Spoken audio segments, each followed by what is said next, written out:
All right, friends, it's our Sunday streamer edition here on Old Man Squad Fantasy Basketball. I'm Dan Besbris, and we need to dive right in because games start pretty early here on Sunday.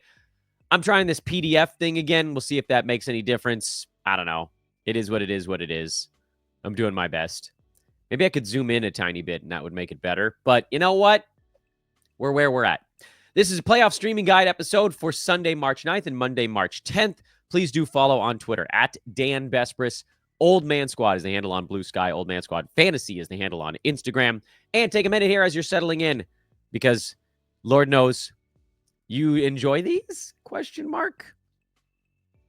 Streaming episodes. I'm trying to get you through your playoffs. Hit that like button. Drop a 5-star review if you're listening on iTunes or Spotify, and subscribe however you're taking in the content. That one is obviously the most important of them. We talked about Sunday's games yesterday on the Saturday show, but just a quick recap because Sunday is an extremely busy streaming day if you have any weekly moves left. So I kind of want a lightning round this one because odds are you've got either 0 or 1. Teams to avoid starting on Sunday. Chicago, not as awful right now because they do have a game tomorrow, but it's an overload day, so you might not be able to use it anyway. But after that, then they have 2 days off, so that schedule gets a little bit worse. Golden State, same thing. They have a game on Monday, and then their schedule gets really bad. Warriors have 2 games over 6 days starting today. They actually have that again starting on Tuesday, so the Warriors have a pretty crummy schedule overall. Same thing as Chicago, I guess I should mention. It's the exact same schedule. The Lakers have a weird one in that they do only have 1 game over the next 4 days starting today, and they just lost LeBron James for at least 2 weeks due to a groin strain. It's a game in Brooklyn tomorrow that they should be able to handle without LeBron, and then they have 2 days off before their schedule gets crazy. So the Lakers are actually kind of like 2 stories wrapped into one. They have all those game reschedules where they play 6 times over 8 days, and I'm sure they're just going to get their butts kicked with no LeBron and no rest. But as far as fringe players goes, it's actually a really good time for them. So you're kind of caught in a little bit of an in-between. And then Orlando, which again, Lakers and Orlando, both their schedules are not as bad as Chicago and Golden State. Orlando has a back-to-back right after the 1-4. Again, it's not quite as overloaded as the Lakers schedule, but the Magic do have 3 games over 4 nights starting on Thursday of this coming week. That's March the 13th. Teams to target on Sunday, and this is the real fat list. You have 3 teams that have 5 games and 7 nights starting on Sunday. That's Denver, the Nuggets, Memphis Grizzlies, and San Antonio Spurs. So a lot of players to target on those teams. And I'd like to talk about those players first because Denver has Russ. He's kind of the only one you'll go with there. Peyton Watson would be the next closest thing, but Aaron Gordon got ruled in for their Sunday game.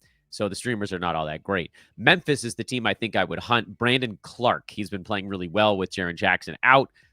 5 games over 7 nights. He could put up some really big-time field goal percent, rebounds, and maybe even defensive stats numbers. So he's one of my favorite plays starting here on Sunday if you're targeting big man stats.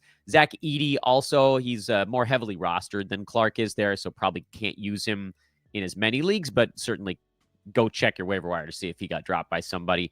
And then Luke Kennard, who got ruled out, and actually that's one I should change a little bit. So take Kennard off. You see his name there, take him off. He got ruled doubtful, and I'm realizing that I may have put a tweet out that has him in it, so I should probably go change that now too.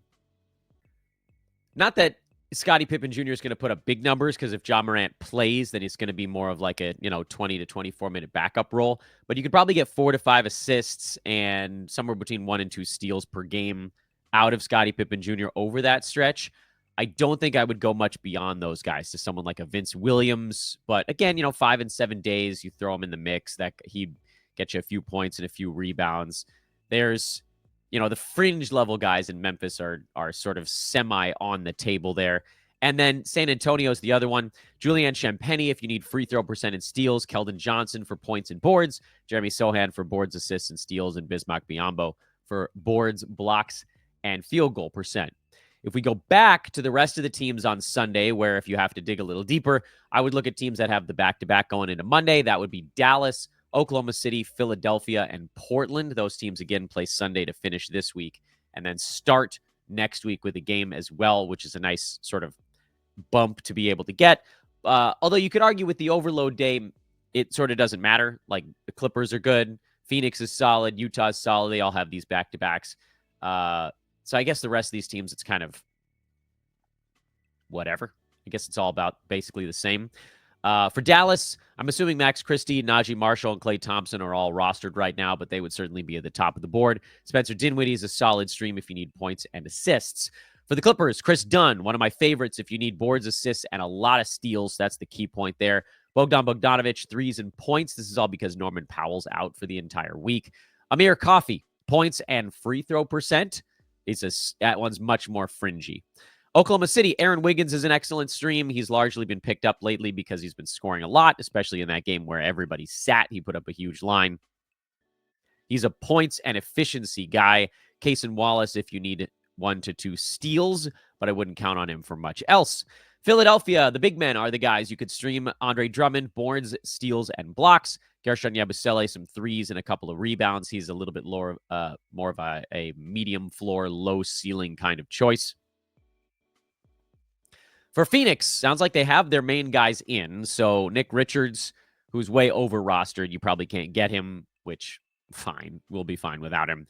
Royce O'Neal will get you a few threes and a couple of rebounds. Grayson Allen will get you a few threes and some field goal percent. Phoenix, not my favorite place to stream. Portland, also not my favorite place to stream because I assume most of the streamable guys are already rostered, which would be Donovan Clingan, Scoot Henderson, Shaedon Sharpe, Toumani Camara. Jabari Walker is the only guy on the Blazers that's lower rostership that's probably streamable. And you're just looking for points and a few rebounds. And then with Utah, you know they're going to rest a bunch of guys. So Filipowski, points, boards, and threes, and then Bryce Sensabaugh if you just need scoring. That's your insane list for Sunday. But you probably only have one roster move to use. So choose wisely. This show is brought to you by Bet Online. Bet Online is the world's most trusted betting platform and your number one source for online betting in 2025. They are an incredible partner for us here at Old Man Squad Fantasy Basketball. I don't know where we'd be without them. So please go check them out. Whether you're a seasoned fan or a first-timer, Bet Online is your ultimate game day companion. They're just going to make life fun for you with the largest selection of odds on everything from the NBA and college basketball to the NHL and UFC. Bet Online has you covered with odds, stats, and more on every game, every play, and every win. Give them a look, won't you please? It's Bet Online. The game starts here. Monday is, you want to be a little bit more judicious. And by the way, just a little bit of a preview for how we're going to do things here on Old Man Squad Fantasy Basketball. Listen, at least this weekend, just because of timing and other stuff. A lot of times I do a weekly preview show on Sunday. We're not going to do that today. We're going to instead use this show as the placeholder, because I think now, number one, I have more time to work on Mondays than I do on Sundays. Number two, I think it's really important for us to do the weekly preview show as close to start-sit decision time as humanly possible. So tomorrow, and I'm biting off probably more than I can chew, my goal on Monday is to do a big weekly recap show. We can talk about all the rest of season guys, all the injury stuff in the morning. And then in the middle of the day, do a weekly preview streamer hybrid show. So that one could end up being a lot longer than these ones are typically, because I'm trying to make these shows more like 15-minute range. That one, so tomorrow might be a pair of 45-minute podcasts. We'll see if my voice can handle it. I'll hydrate. What can I say? Okay, so looking ahead just to Monday, for those that are, and this is most of you, in daily leagues, the teams to avoid on Monday are Cleveland and Minnesota. Those are the teams where if you have any fringe assets, Cleveland, you'd probably point to somebody like a Ty Jerome, like a Max Strus, like a DeAndre Hunter. These are guys that have one game over 4 days and 2 games over 6. So they're not going to be useful over that amount of time. When you can get 3 games out of 4 days to, again, get a 2-game bounce there, or 4 games over 6 days, depending on what angle you want to play there. Just an opportunity to see really a nice games played leap.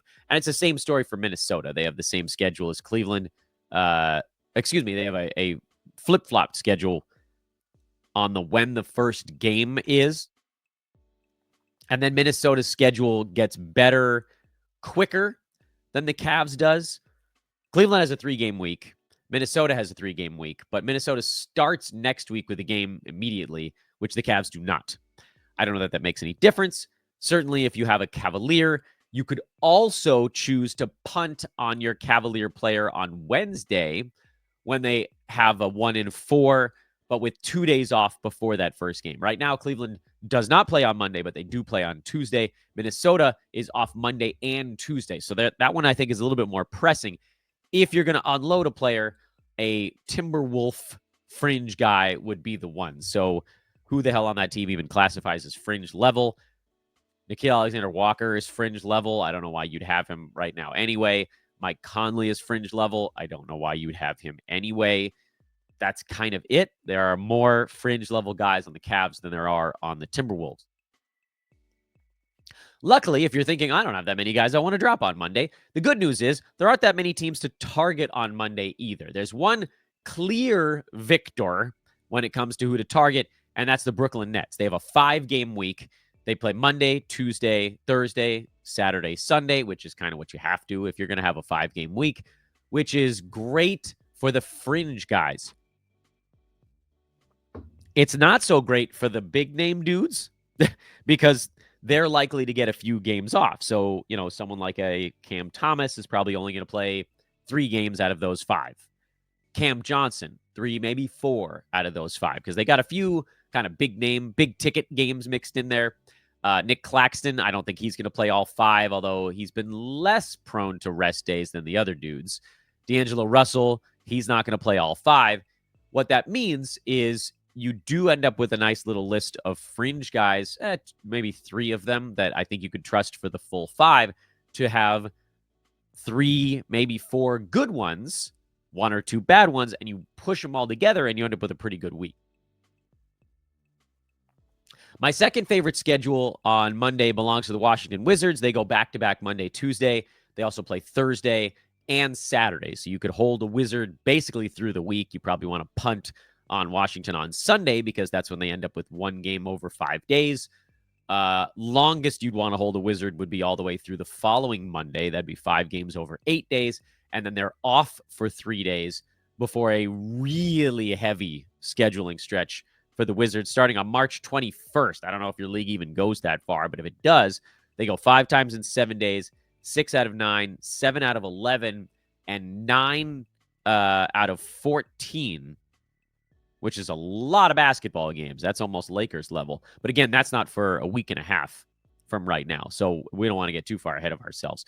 So the Wizards, pretty good schedule, second favorite one. Indiana, a distant third, but they do have, again, they have kind of an advantageous, slightly longer streaming schedule coming up where the Pacers have a back-to-back Monday, Tuesday.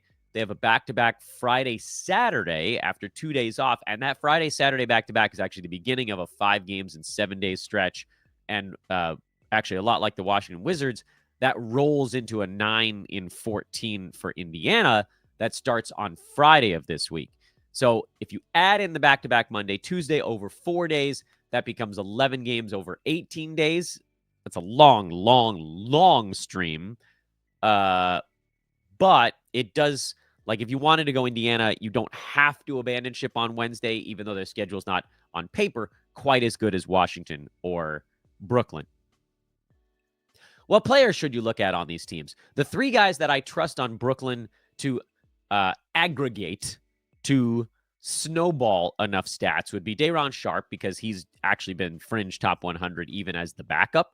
Boards, steals, blocks, and field goal percent. He has a very clear-cut set of stuff he's going to put up.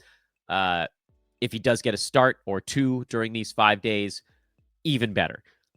Keon Johnson, who can't shoot a lick from the field, but is a pretty good foul shooter and pretty reliable at getting steals, is likely to play in all 5 of those games and probably get 1 or 2 starts. I would guess 2 starts over those 5 at least, depending on when D'Lo and Cam Thomas sit out. I mean, maybe if they alternate those guys. it's possible that Keon Johnson could start all 5 or 4 of the 5, maybe not the middle game, perhaps. But that's a really nice pass for him to get probably a decent chunk of points, frankly, too, over 5 days if he gets 4 starts. But the free throw numbers, the steals, that's the stuff you can really fall back on. And then Zaire Williams, who probably only gets 2 starts, I would imagine, over these 5 days, maybe 3 in a wonderful situation. He's a pretty good source of points, free throw percent, and threes. He's been chucking it up from outside a little bit more than some of the other streamers that we're looking at on Brooklyn. Wizards have a lot of options, but not all of them are great, and they're all kind of an interesting, different chunk of stuff. My favorite of the bunch is Keyshawn George, who's going to sag your field goal percent, but does every counting stat you could think of. And I didn't even put threes on this PDF, but he actually hits some threes also. Threes, boards, assists, steals, blocks. Love him for the back-to-back. Love him for all 4 out of 6 days, and then you just kind of have to hope that he doesn't kill your field goal percent too much. Kind of the same story for Koulibaly. Bilal, bad field goal percent, not great free throw. He'll get you points, boards, assists, and steals, not as many blocks and not as many threes. But again, when you're just rolling up stats over a bunch of games, both of those guys actually would be pretty good fits. Bub Carrington turned back into a pumpkin with Jordan Poole back, but over 4 games in 6 days, or even just the back-to-back or 3 and 4, I think he'll get you, I don't know, probably somewhere around 30 points, probably somewhere around 10 to 14 assists. That's not terrible. It's not great. But again, like, we're just looking for volume. You're thinking, what can I get out of these guys in 3 games that someone in 1 or 2 almost has no chance of matching? That works. I don't know if Richaun Holmes is going to play in all of the Wizards games this week. I hope he does, because he would be a really nice add on Monday for boards and both percentages.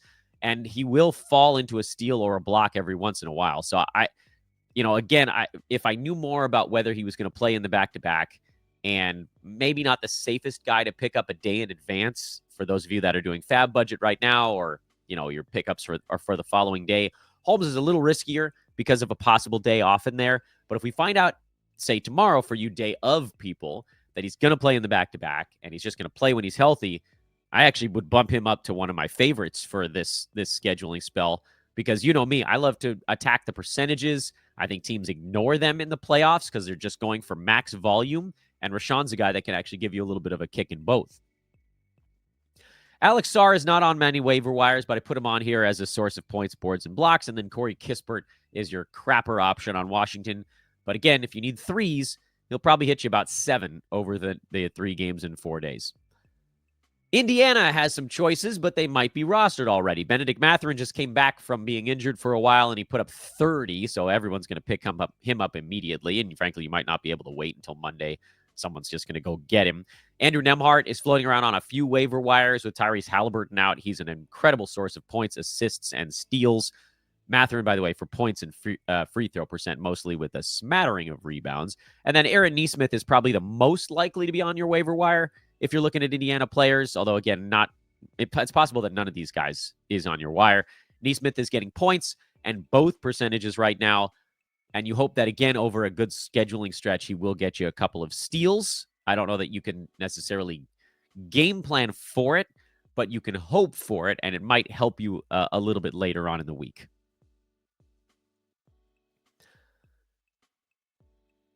All right. That is your list of streamers. We almost managed to do the show in 20 minutes. Confound it. So very close. So very close. But before we go, you guys know I got to tell you guys about our friends over at UnderdogFantasy.com. They ran a sweet promo the other day. That was yesterday. That was on Saturday, where Luka became a free square. You didn't even need to use our promo code OLDMAN, OLDMAN, to get the free square on Saturday.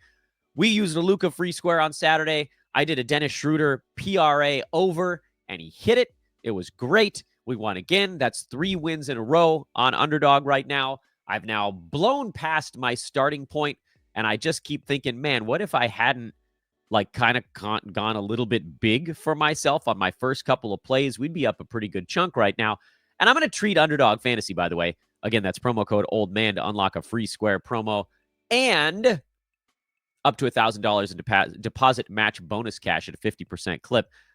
We're going to treat UnderdogFantasy.com here when you follow me as the same way we would on a more traditional, cash game, basically, where I'm going to treat my plays as units, and it's going to be some percentage of what my overall bankroll is. So typically, a unit is 1% of your bankroll, but if your bankroll is small, like mine was, Underdog gave me $100 of promo credits to play so that you guys could play with me. By the way, every time we win, those promo credits turn into cash. So thank you for that. Also, UnderdogFantasy.com. $1 of 100. I mean, you can't make a unit $1. It would take way too long. So we're going to treat each unit as something around the range of about $3. So we're going to say that we're starting with about 33 roughly units. And typically, when you hit a certain threshold above that, then you increase the unit size. So I think maybe when we sort of double our initial number, then we'll double our unit and kind of keep going on that front. So right now, we went down based on that. We went down like 7 units to start while figuring things out. Now we are up 6, I believe, up about 6 units. And the nice thing is, too, you add 2 for every one you play on a 2-player card, because that's part of it. You're 3xing your entry fee, 3x, 5x, 10x, whatever. Like, you could jump units pretty fast if you get hot. UnderdogFantasy.com, it's your call. Come play. I've actually been having way more fun with this than I thought I would, which is not the greatest promo for a website, but I was like, another daily game. Okay. But it's fun because I love to go the absurd, the sort of deep cut route. Oh, yeah, we won on Dennis Schroeder yesterday. Cool, man. Cool. All right, thanks for watching, everybody. I'm Dan Vespers. This is your Sunday, Monday streamer show. Went a little bit longer because of the Monday schedule stuff. Let me just throw quickly a note in there on Monday schedule and weekly schedule things. I mentioned Cleveland and Minnesota as teams that have kind of rough schedules to begin the week. There are a handful of teams that have rough schedule spots midweek. Chicago is one of them. After their game on Monday, they only have 2 games the rest of the week. Golden State, we already talked about as it pertained to a different topic. They only have 2 games after Monday to finish off the week. We talked about Minnesota being one. New York, after they play Monday and Wednesday, they have 2 games over 6 days after that. And Oklahoma City has a super weird schedule, and Portland, by the way. OKC has a 1-4 right in the middle of a 4-game week. Kind of a tough one to play with there. Portland's a little easier here. They play Monday, Wednesday, and then they're off for 3 days, Thursday, Friday, Saturday. So the Blazers have a pocket midweek that you may want to anti-stream also. Now we're out. Enjoy it. Good luck. Let's get to the next round. It's Sunday. Pucker those sphincters. Keep them tight. And let's get to week, whatever the hell the next one is. Week 21 is what's coming down the pike here. I'm Dan Vespers. Please subscribe. I told you at the beginning, but I'll tell you at the end now. Please subscribe to everything we're doing here at Old Man Squad. At Dan Vespers on Twitter. Old Man Squad on Blue Sky. Hit the like button. Comments are open. I'll see you guys tomorrow.